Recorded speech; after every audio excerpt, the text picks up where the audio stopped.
They said no woman should raise her hand against a man. They said strength belonged to men alone. They said fear was a woman's destiny. But in the village of Abaka, there lived a woman who shattered every one of those beliefs. Her name was Oluchuku. At the sound of her footsteps, warriors lowered their eyes. At the mention of her name, grown men swallowed hard. And when the village prince fell at her feet, defeated, humiliated, and broken, the entire village realized. This was not the story of a wicked woman. This was the story of a wounded one. And wounds, when left untreated, can turn into fire. Abaka was a village built on tradition, old rules carved deeper than stone. Men ruled. Women obeyed. And questioning that order was seen as a curse. From a young age, Oluchuku learned this truth not through words, but through pain. She was born beautiful, too beautiful, some said. Her skin glowed like sun-kissed earth, and her eyes carried a sharp intelligence that unsettled elders. But beauty, in Abaka, was not a blessing for a girl. It was an invitation. Her mother died when she was still a child, leaving Oluchuku alone with a father hardened by disappointment and alcohol. When anger filled his chest, it found its way to his fist. And when men in the village came to their hut at night, no one asked questions. The village watched. The village knew. The village stayed silent. That silence shaped Oluchuku more than any beating ever could. By the age of 12, she stopped crying. By 14, she stopped begging. By 16, she made a vow under the moonlit sky. No man would ever touch her without fear again. She began training in secret, watching hunters, copying warriors, lifting stones until her arms burned and her bones screamed. Pain became familiar. Control became her comfort. When men mocked her, she stared them down. When they threatened her, she stood her ground. Then one day, she fought back. It started small, a drunken man who grabbed her wrist at the market. He laughed when she resisted. Moments later, he lay groaning in the dust, his pride more bruised than his ribs. That was the day Abaka began to whisper. Soon, challenges followed. A young fighter tried to teach her respect. She broke his shoulder. A group of men cornered her by the river. 3 limped home. 1 never returned to the village again. Fear spread like wildfire. Men avoided her path. Mothers warned their sons. Women watched from doorways with wide, confused eyes, torn between shock and secret admiration. But Oluchuku did not smile. Victory did not bring her peace.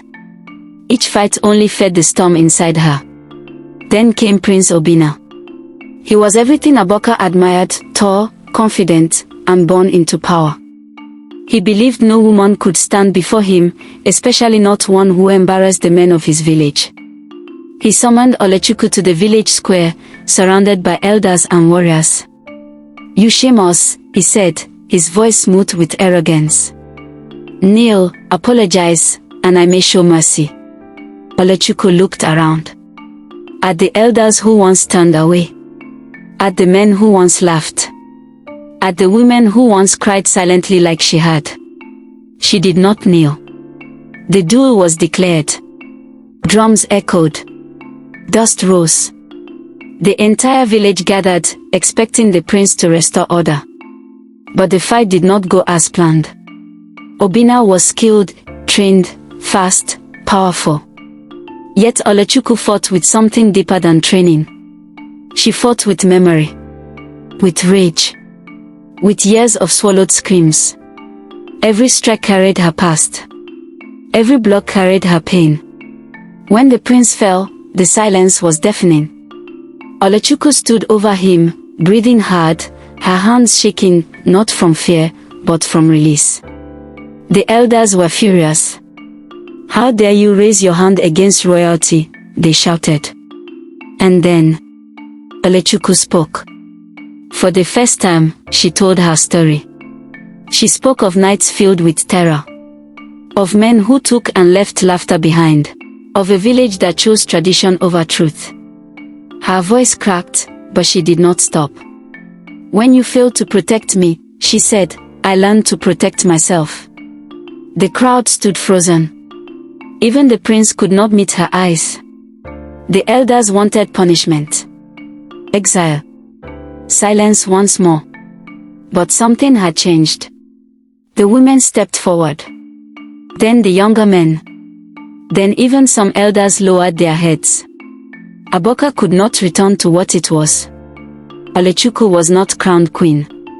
She did not marry the prince. She did not disappear into legend.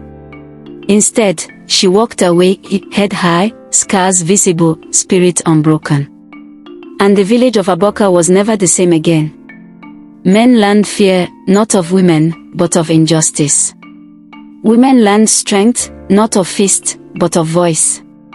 And Oluchuku, she became a story told by firelight. Not of violence, but of survival. Some say Oluchuku was too harsh. Others say she was not harsh enough. But one truth remains. She was not born a warrior. She was created by silence, by cruelty, and by a word that left her no choice. And perhaps the real lesson of Abaka is this. When pain is ignored long enough, it does not disappear. It rises. It fights back. And it demands to be seen. What would you have done if you were Oluchuku? And do you think Oluchuku was too harsh? Tell us in the comment section. And if you enjoyed the story, please don't forget to like, share, and subscribe for more African folktales brought to life. See you in my next video.